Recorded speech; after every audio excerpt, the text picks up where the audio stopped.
Imagina un país que en 6 meses recibe 4 golpes al mismo tiempo, se le corta la energía, le llega el niño, entra en año electoral sin saber quién va a gobernar, y encima Estados Unidos, uno de sus principales socios comerciales, le pone aranceles nuevos. Ahora mira este número, 3,05%.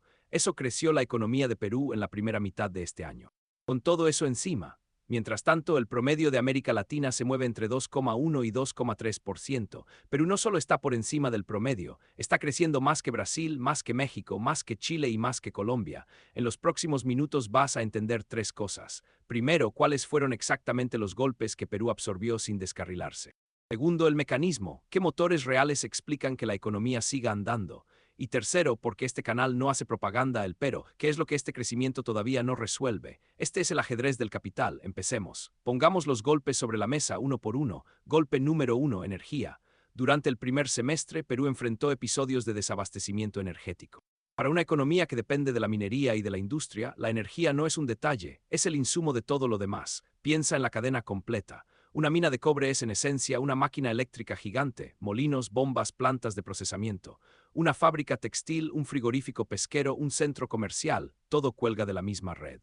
Cuando la energía falta, las fábricas paran, los costos suben, los cronogramas se rompen y la inversión se lo piensa 2 veces antes de comprometer $1 más. Golpe número 2, el clima. En el primer semestre comenzó el Niño costero. Si sigues este canal desde hace tiempo, sabes lo que eso significa para Perú. Lluvias extremas en el norte, carreteras cortadas, cultivos dañados, pesca alterada.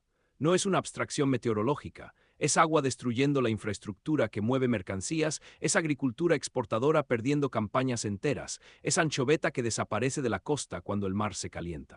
El Niño costero es, históricamente, uno de los enemigos más caros de la economía peruana.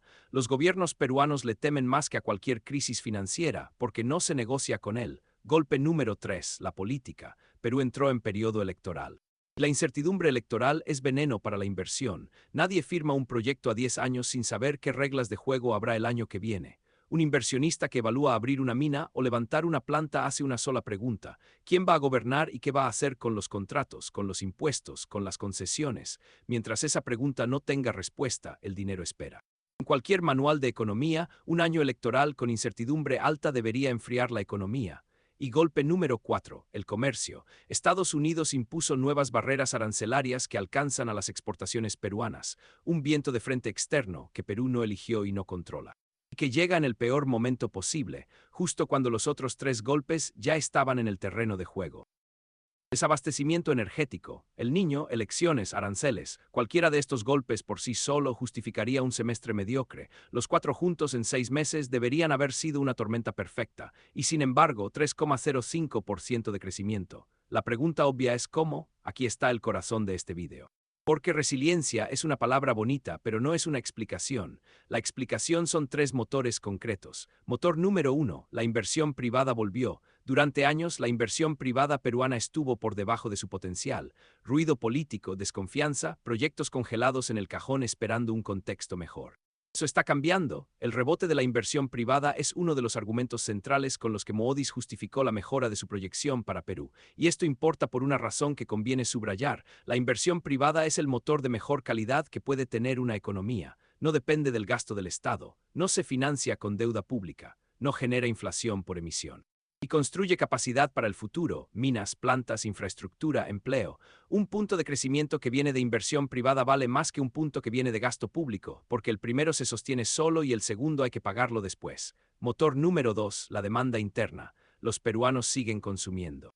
La resiliencia del consumo interno es el otro factor que Moody's puso sobre la mesa al elevar su proyección, y eso le da a la economía un piso interno. Cuando el mercado interno aguanta, los golpes externos duelen menos. El arancel golpea al exportador, pero la bodega del barrio, el restaurante, la constructora local siguen girando.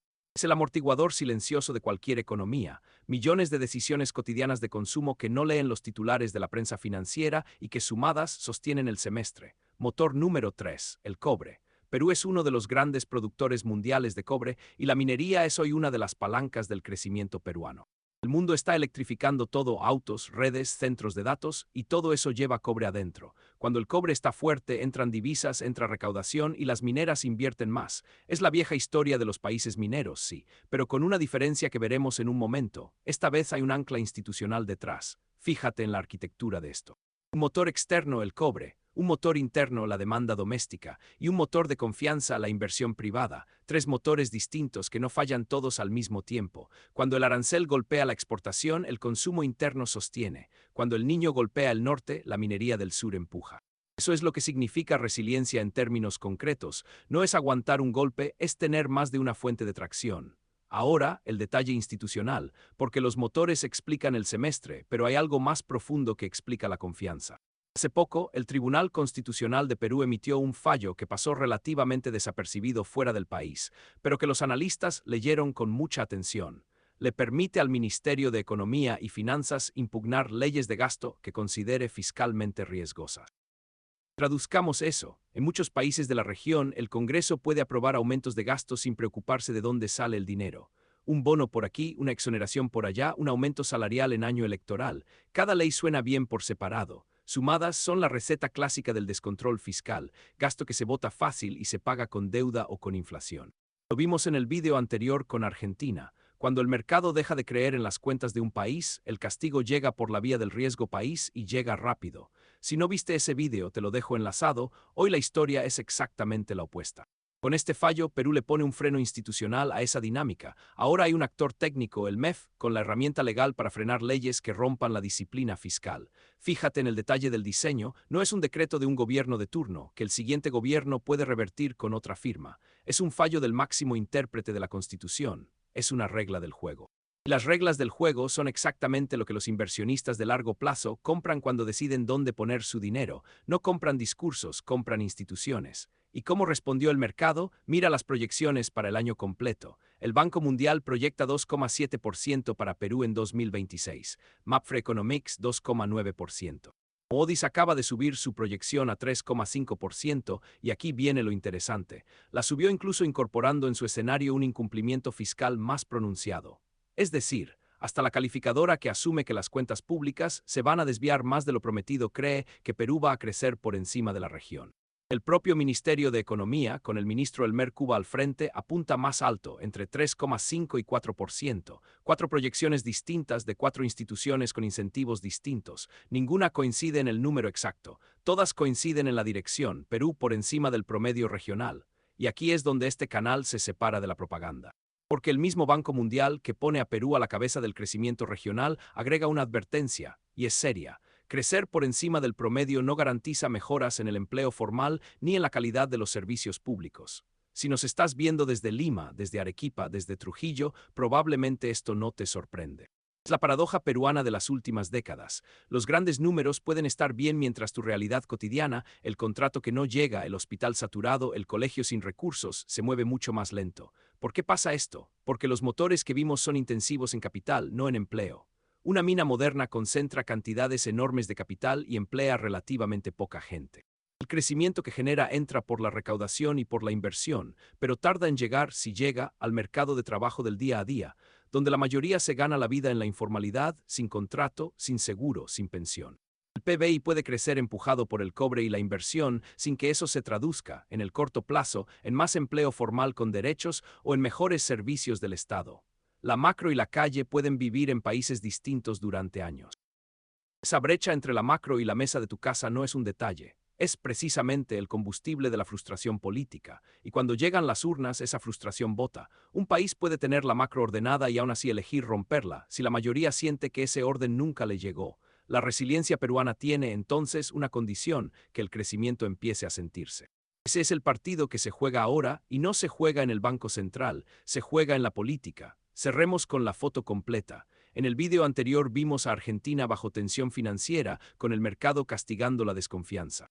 Hoy vimos el espejo opuesto, un país sin drama, sin titulares estridentes, absorbiendo 4 golpes simultáneos y creciendo por encima de Brasil, México, Chile y Colombia. Si nos ves desde Buenos Aires o desde Ciudad de México, este vídeo es un espejo útil. Así se ve una economía cuando la macro no está en crisis. No hay corridas cambiarias en el noticiero. No hay colas para comprar dólares.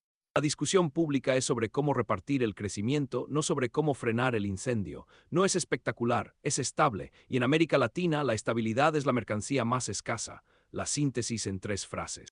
Perú creció 3,05% en el primer semestre no por suerte, sino por arquitectura, 3 motores que no fallan juntos y un ancla fiscal reforzada por el Tribunal Constitucional. Las proyecciones para el año completo, desde el 2,7% del Banco Mundial hasta el rango de 3,5 a 4% del MEF, apuntan todas en la misma dirección. Pero el Banco Mundial avisa, nada de esto garantiza por sí solo empleo formal ni mejores servicios. De aquí salen 2 escenarios y no voy a predecir cuál gana. Escenario 1. La inversión sigue entrando, el nuevo gobierno y el Congreso respetan el ancla fiscal y Perú se consolida como el caso de estudio de la región, la prueba de que en América Latina se puede crecer con orden. Escenario 2. La política rompe el ancla, la incertidumbre espanta a la inversión que acababa de volver y los 3 motores no bastarán. La diferencia entre un escenario y otro no la decide el cobre, ni la decide Washington. La decide el gobierno que acaba de asumir y el Congreso con el que tendrá que convivir. Y ahí va la pregunta para los comentarios, especialmente si nos ves desde Perú. ¿Tú sientes ese 3,05% en tu día a día o solo existe en las estadísticas? Cuéntamelo abajo. Nos vemos en la próxima jugada del ajedrez del capital.